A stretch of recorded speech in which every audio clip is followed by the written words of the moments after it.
Hi, I'm Huntsville, Alabama criminal defense attorney Andrew Siegel of Siegel & Siegel. Today's topic is what you need to know if you or a loved one is accused of the crime of robbery in Alabama. Robbery can be committed a variety of different ways, and I'm going to cover that. And what you'll learn is that with robbery, and I'm showing some what seems like non sequitur, some odd things, a fortune cookie, a water pistol, a little bit more deadly looking stuff. And that's because robbery can occur in a variety of ways, and I want to explain that to you. I'm going to start with the least serious form of robbery, and we're going to work our way up. And I'm going to explain how this crime can be committed and how these things fit in, and let's start. At its most basic level, robbery is a crime in which property is taken from another person by force or the threat of force.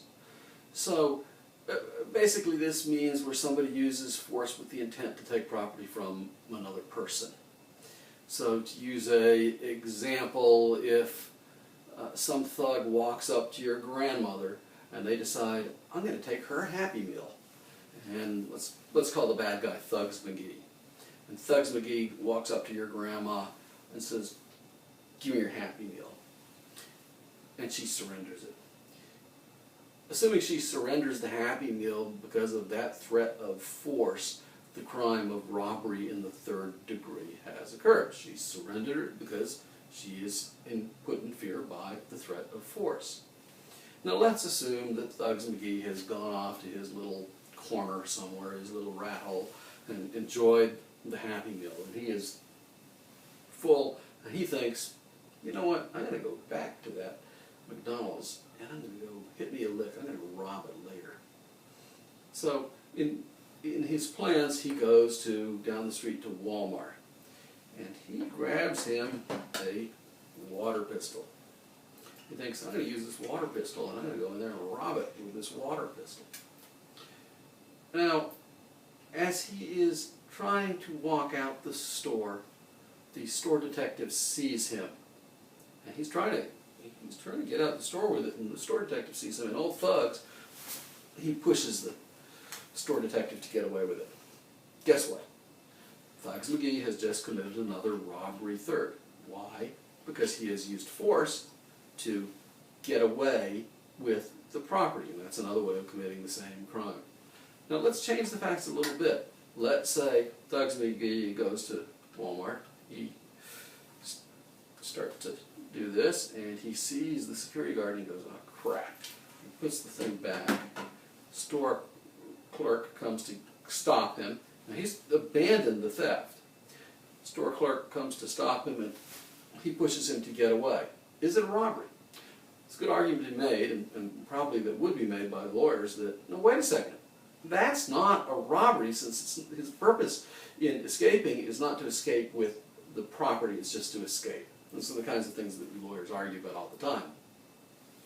Now, robbery in the third degree is a Class C felony. What that means is that if Thugs was caught, he'd be looking at from a year and a day to 10 years in prison for stealing your grandma's Happy Meal.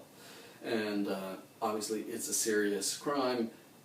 Under Alabama law, it's the least serious of the robberies at this point in time. Now, I do need to point out to you that when I make these videos, the laws are constantly changing. Alabama laws, like the laws in every state, are like the shifting sands of the Sahara. The laws change. So don't rely on this video for legal advice. You need to talk to a lawyer. But let's go up the ladder in degrees of serious of robbery. The next step up the seriousness in robbery cases is what is called robbery second degree. And a person commits robbery in the second degree, basically if they commit a robbery third degree, like I've just described, but they're assisted by another person. In other words, if Thugs was assisted when he went to rob your grandma of her Happy Meal, if there was another person present to help him, that's robbery in the second degree. Basically, if two guys are going to roll you for your dough, that's robbery in the second degree. Now, the most serious type of robbery is robbery in the first degree. Most people think of robbery in the first degree as this kind of classic somebody's going to stick you up with a gun, or or a knife or something of that nature. And that is robbery in the first degree. You'd be right if you're thinking of that. However, there's more than one way of committing this crime. It can also be a fortune cookie. And that probably sounds a little strange to you, but when I explain, you'll understand why. Robbery in the first degree can be committed, of course, with a dangerous weapon or a deadly instrument. But it also can be done when somebody is in possession of something that makes another person believe that you have a dangerous weapon or a deadly instrument. And that can include a verbal representation or a written representation. So if I go into the Chinese restaurant and I pick up a fortune cookie and I take out the little fortune, and I take it and I take my pen and I write on the back of the fortune. And just for this video I've made a jumbo fortune because you won't be able to read it, but I write on there, "This is a robbery, give up the dollars." Hope you can read that. And if I write that and I give it to the whatever Mr. Lee behind the counter there, and he's scared and he gives me the money, I've committed a robbery in the first degree with nothing more than a ballpoint pen and a fortune cookie.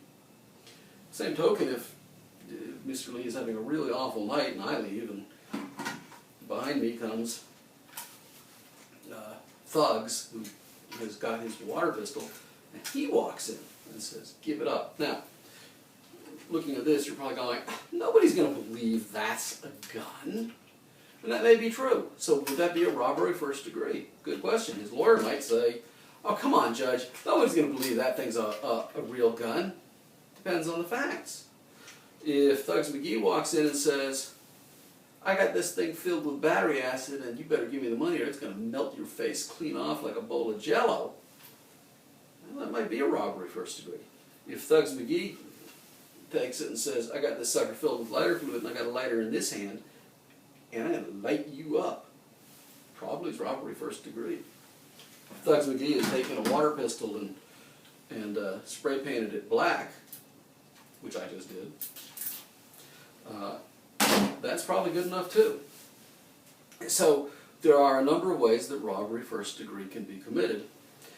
The other way that robbery first degree can be committed is, let's say Thugs McGee goes back out on the street, and at this time he sees there's poor Mother Teresa walking along, and she has a Happy Meal. And Thugs McGee, he doesn't wait. He just goes and pow! He slugs her. And old Mother Teresa gets a bunch of metal staples in her head. She gets serious physical injury. She's in the hospital. The law says that if somebody sustains serious physical injury as a result of a robbery, that is first degree robbery again. And so at this point, Thugs McGee, he's going to be looking at very serious prison time. Now, again, lawyers argue about all sorts of things of, well, what constitutes serious physical injury, and that's typically a jury question, but the bottom line is that if you or somebody you love is charged with any form of robbery, you need to get yourself to a lawyer, and you need to get yourself to a lawyer right away. If you can't afford a lawyer, of course, you need to ask the judge to appoint you a lawyer. Bear in mind that when you're talking to a lawyer, anything you say is confidential, it's privileged, and it's not because us lawyers are such wonderfully nice guys, it's because that's the law. Law says when you talk to a lawyer, those conversations are privileged and confidential. If you decide you want to talk to us, your first consultation is free. That's our personal philosophy. We kind of feel like, if you had to pay to go into Walmart, who's going to pay $50 to go look around in Walmart? We think that if you're trying to decide whether or not you want to hire a lawyer, you really ought not have to pay to go in and talk to a lawyer and find out if you like what they're saying or not. So if you want to come talk to us, that's free too. Just give us a call. The phone number's below. I do hope this video has been educational and informative to you. Thank you for watching.